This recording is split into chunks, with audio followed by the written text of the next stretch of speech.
एक मुलाकात ऐसी शख्सियतों के साथ जिन्होंने दिया है अपने जीवन को एक नया मुकाम। रूबरू कराएंगे ऐसी कुछ हस्तियों के साथ एक खास शख्सियत के साथ मुलाकात जयदेव पटेल के साथ नंबर 1 इंडिया न्यूज पर रात। नमस्कार दोस्तों, मैं जयदेव पटेल, आपका एक बार फिर स्वागत है एक खास शख्सियत के साथ मुलाकात प्रोग्राम में।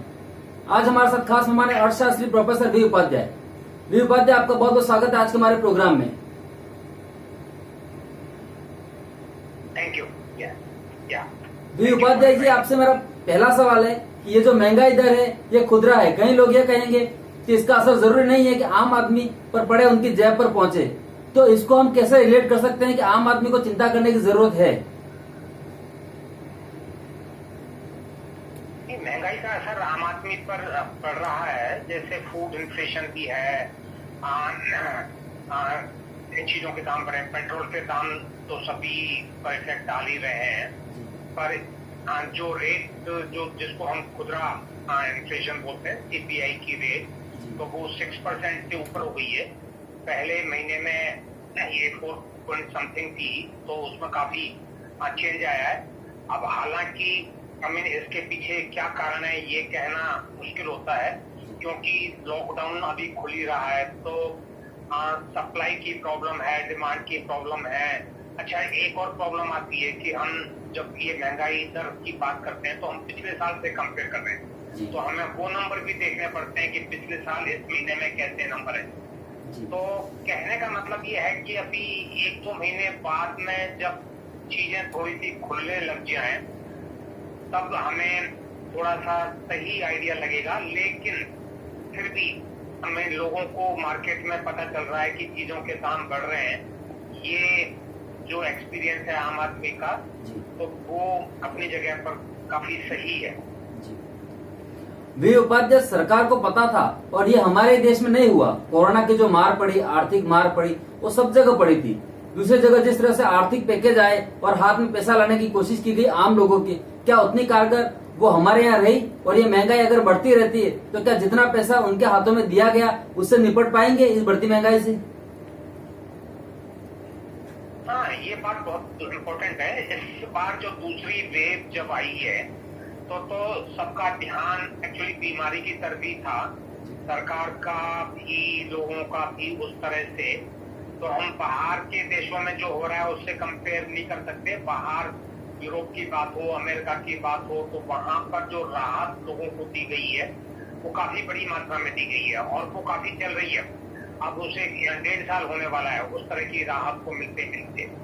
लेकिन हमारे यहाँ पर थोड़े खाने पीने का, मान लो आप कह सकते हो कि इंतजाम किया हो, लोगों को राशन मिल गया, लेकिन उससे तो घर नहीं चलता। आपको घर चलाने के लिए तो बहुत सी चीजों की आवश्यकता होती है। बच्चे भी होते हैं, एजुकेशन का मामला होता है, उनकी भी रिक्वायरमेंट होती है सभी तरह की। तो खाली अगर हम ये कहें कि हमने थोड़ा मुफ्त अनाज दे दिया या सस्ता अनाज दे दिया, तो उससे तो एक छोटी सी राहत ही मिल सकती है। लेकिन इस बार कोई ऐसे राहत पैकेज का भी अनाउंसमेंट नहीं हुआ है। और कंपेयर टू लास्ट टाइम भी हम लोगों ने बहुत डिबेट किया था इस बात को। बहुत बड़ी राहत की बात की गई थी, 20 लाख करोड़ की बात की गई थी, लेकिन अल्टीमेटली तो उसमें तो 2 लाख करोड़ ही निकला था, जो राहत, उसको हम राहत कह सकते हैं। लेकिन इस बार तो खाली खाने पीने, मतलब राशन के अलावा और तो किसी चीज की कोई बात नहीं की गई है। तो बहुत बड़ी प्रॉब्लम में है लोग। लेकिन ज्यादा बात इसलिए नहीं हो रही है कि लोग अभी भी जो स्वास्थ्य की समस्या है, हेल्थ की समस्या, उससे जूझ रहे हैं। तो लोगों का भी ज्यादा ध्यान उसी पर है, मिडिल क्लास का भी, गरीबों का भी, गांव का भी, सभी का। तो बहुत बड़ी समस्या में हम लोग हैं।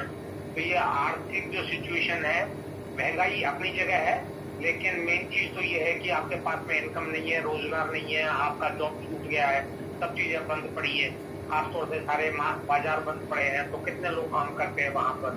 तो सब कुछ बनता है, अब खुलने वाली बात आ रही है। तो इतनी बड़ी गंभीर समस्या है, लेकिन उतना उसके ऊपर चर्चा अभी नहीं हो रही है। वी उपाध्याय जी, आपसे मेरा आखिरी सवाल है और मैं आपसे ये जानना चाहता हूँ कि अगर मेरी तनख्वाह अभी जो है उस हिसाब से अगर महंगाई बढ़ रही है तो क्या मैं उस स्थिति में हूँ कि मैं इस महंगाई को झेल पाऊं?